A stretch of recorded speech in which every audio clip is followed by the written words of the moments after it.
The Supreme Court has extended the deadline for conducting the Greater Bengaluru Authority elections till December 31st, making the possibility of holding a much-awaited civic polls more certain. The decision came after the Karnataka government approached the Supreme Court seeking additional time until December 31st to complete the election process. The matter was pending before the court due to issues related to the revision of the voter list for city corporations, which had created uncertainty over the election schedule. Earlier, the Supreme Court had directed that the elections should be completed by August 31st. However, the state government sought an extension, citing the ongoing special intensive revision process. Representing the Karnataka government, senior advocate Kapil Sibal argued that more time was required as the SIR process was underway. He informed the court that the revision process would be completed in November, after which the government would proceed with the preparations for the GBA elections. Considering the government's request, the Supreme Court has now granted time until December 31st to conduct the elections. The development comes shortly after Karnataka Chief Minister D.K. Shivakumar asked Bengaluru MLAs to prepare for the upcoming election. He had also held a separate meeting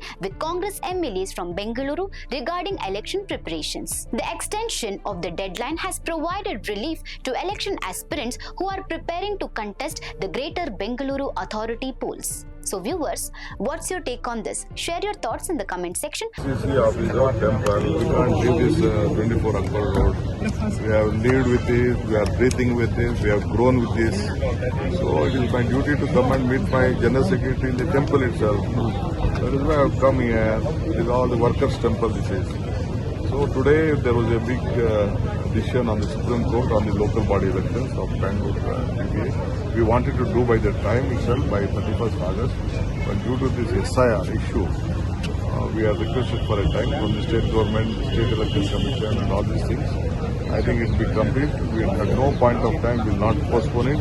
We will complete not only this election, all the Jilla Panchayat, Taluk Panchayat, Gram Panchayat and all the municipality corporation.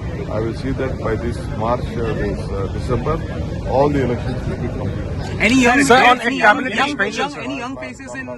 My duty is to see that all the young new people from the Gram Panchayat to the corporation, they will be given an opportunity. The democratic 73rd, 74th amendment, whatever is there, has to be implemented and all should be elected. They should work. No administrative should be there. Pension ಕೇಳುವ ಯಾವ ಉದ್ದೇಶ ಕೂಡ ಸರ್ಕಾರಕ್ಕೆ ಇಲ್ಲ.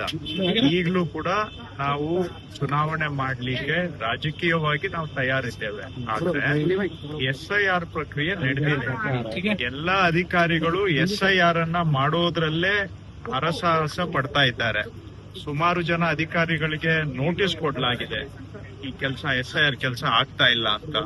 ಕೇಂದ್ರ ಚುನಾವಣಾ ಆಯೋಗನೇ SIR ಮಾಡೋದಕ್ಕೆ ಸಮಯ ಸಾಲ್ತಾ ಇಲ್ಲ ಅಂತೇಳಿ ಒಂದು ವಾರ SIRಗೆ ಸಮಯ ಹೆಚ್ಚುವರಿ ಬದಲಾವಣೆ ಮಾಡಿದ್ದಾರೆ. ಒಂದು ವಾರದ ಸಮಯ ಹೆಚ್ಚುವರಿ ಕೊಟ್ಟು ವೇಳಾಪಟ್ಟಿಯನ್ನು ಬದಲಾವಣೆ ಮಾಡಿದ್ದಾರೆ. ಈಗ ಬೆಂಗಳೂರಿನಲ್ಲೂ ಕೂಡ ಈಗ ಕೆಲವು ಕ್ಷೇತ್ರದಲ್ಲಿ ಇನ್ನೂ 60-65% ಅಷ್ಟೇ ನಾವು ಡಿಸ್ಟ್ರಿಬ್ಯೂಷನ್ ಆಗಿದೆ. ಅದಾದ್ಮೇಲೆ ಅವುಗಳು ವಾಪಸ್ ಸಬ್ಮಿಷನ್ ಆಗ್ಬೇಕು, ಆಮೇಲೆ ಡಿಜಿಟೈಸೇಷನ್ ಆಗ್ಬೇಕು, ಆಮೇಲೆ ವೆರಿಫಿಕೇಶನ್ ಆಗ್ಬೇಕು. ಇದನ್ನೇನಾದ್ರೂ ನಾವು ಇದರಲ್ಲಿ ಈ ಕೆಲಸದ ಕಡೆಗೆ ಶ್ರದ್ಧೆಯಿಂದ ಮಾಡ್ಲಿಲ್ಲ ಅಂತ ಹೇಳಿದ್ರೆ ಸಾವಿರಾರು ಜನ ಮತದಾರರ ಹಕ್ಕು ಕಳ್ಕೊಳ್ಳುವ ಸಾಧ್ಯತೆ ಇರ್ತದೆ. ಸೊ SIR ನಲ್ಲಿ ಇಷ್ಟು ಎಲ್ಲ ನಿರತರಾಗಿದ್ದಾರೆ. ಆಗಸ್ಟ್ 8ನೇ ತಾರೀಕು ಆದ್ಮೇಲೆ ಆಬ್ಜೆಕ್ಷನ್ಸ್ ಕರಿಬೇಕು. ಆಬ್ಜೆಕ್ಷನ್ಸ್ ಕರೆದು ಪ್ರತಿಯೊಂದು ಆಬ್ಜೆಕ್ಷನ್ ಅನ್ನು ಕೂಡ ವಿಲೆ ಮಾಡಬೇಕಾಗುತ್ತೆ. ಅಂತಿಮ ವೋಟರ್ ಲಿಸ್ಟ್ ಪಬ್ಲಿಷ್ ಮಾಡಬೇಕಾಗುತ್ತೆ. ಅಲ್ಲಿವರೆಗೂ SIR ನ ಪ್ರಕ್ರಿಯೆ ಜಾರಿ ಇದೆ. ಇದು ಒಂದು ಕಾರಣ ನಾವು ಸಮಯ ಕೇಳಲಿಕ್ಕೆ. ಅದನ್ನ ಸುಪ್ರೀಂ ಕೋರ್ಟ್ ಕೂಡ ಹೌದು ನೀವು ಹೇಳುವಂತಹದ್ದು ಸಮಂಜಸವಾಗಿದೆ, ಬದ್ಧವಾಗಿದೆ ಅಂತ ಒಪ್ಕೊಂಡಿದ್ದಾರೆ. ಎರಡನೇದು ಏನ್ ಬರುತ್ತೆ, ಈಗ ಹೊಸ SIR ಪ್ರಕಾರ ಒಂದು ಹೊಸ ವೋಟರ್ ಲಿಸ್ಟ್ ಬರುತ್ತೆ, ಕರೆಕ್ಟಾ? ನಾವು ಈಗ GBA ಚುನಾವಣೆಗೆ ತಯಾರು ಮಾಡಿರೋ ಮತದಾರರ ಪಟ್ಟಿ ವೋಟರ್ ಲಿಸ್ಟ್ ಹಳೆ ವೋಟರ್ ಲಿಸ್ಟ್ ಮೇಲೆ ಬೇಸ್ದಾಗಿದೆ.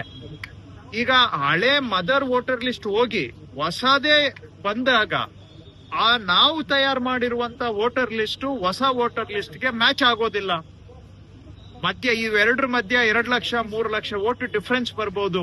ನೀವು ಕೇಳ್ತಿರಾಗ ಈ ಎಲೆಕ್ಷನ್ ಕಮಿಷನ್ ಅವರು ತಯಾರು ಮಾಡಿರುವ ವೋಟರ್ ಲಿಸ್ಟ್ ನಲ್ಲಿ ಇಷ್ಟು ಸಂಖ್ಯೆ ಇದೆ, ನೀವು ಮಾಡ್ತಾ ಇರೋ ಚುನಾವಣೆಯಲ್ಲಿ ಬೇರೆ ಸಂಖ್ಯೆ ಇದೆ, ಇದು ಯಾವ ರೀತಿ ಇದನ್ನ ಎಲೆಕ್ಷನ್ ಮಾಡ್ತೀರಾ ಅಂತ ನೀವು ಕೇಳ್ತೀರಾ, ಸಾರ್ವಜನಿಕರು ಕೇಳ್ತಾರೆ. ಸೊ ತದ್ವಿರುದ್ಧ ಆಗ್ತಿತ್ತು. ಸೊ ಅದಕ್ಕೆ ನಾವೇನ್ ಕೇಳಿದ್ದೇವೆ, SIR ಪ್ರಕ್ರಿಯೆ ಮುಗಿಬೇಕು, ಹೊಸ ವೋಟರ್ ಲಿಸ್ಟ್ ಬರಬೇಕು, ಅದರ ಆಧಾರದ ಮೇಲೆ ಚುನಾವಣೆ ಮಾಡ್ಲಿಕ್ಕೆ ಅವಕಾಶ ಮಾಡಿಕೊಡಿ ಅಂತ ಕೇಳಿದ್ದೇವೆ. ನಮ್ಮ ಉದ್ದೇಶನೂ ಕೂಡ ಇದನ್ನ ಬಿಟ್ಟು ಬೇರೆ ಯಾವುದೂ ಇಲ್ಲ. ಇವತ್ತಲ್ಲ ನಾಳೆ ಚುನಾವಣೆ ಮಾಡ್ಲೇಬೇಕು.